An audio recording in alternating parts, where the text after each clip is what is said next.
ಉಗ್ರ ದಾಳಿಗೆ ಇಬ್ಬರು ಕನ್ನಡಿಗರು ಬಲಿ. ಶಿವಮೊಗ್ಗದ ಮಂಜುನಾಥ್ ಮನೆಯಲ್ಲಿ ನೀರವ ಮೌನ. ಮಧ್ಯಾಹ್ನ ಭರತ್ ಭೂಷಣ್ ಮೃತದೇಹ ಶಿಫ್ಟ್. ಸಾಂತ್ವನಕ್ಕೂ ಸುಮ್ಮನಾಗಲಿಲ್ಲ. ಧೈರ್ಯ ಹೇಳಿದರೂ ಕೂಡ ಕೇಳಲಿಲ್ಲ.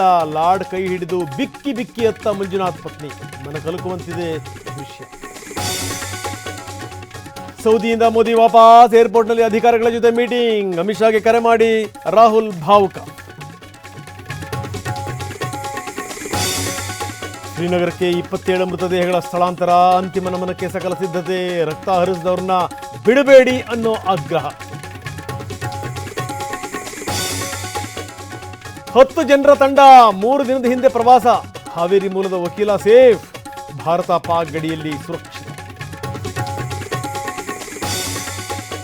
ಪಹಲ್ಗಾಮ್ನಲ್ಲಿ ಸೇನೆ ಹದ್ದಿನ ಕಣ್ಣು. ರಕ್ತ ದೋಕುಳಿ ನಡೆದ ಜಾಗದಲ್ಲಿ ರೌಂಡ್ಸ್. ಎನ್ಐಎ ತಂಡದಿಂದಲೂ ಇಂಚಿಂಚು ಶೋಧ.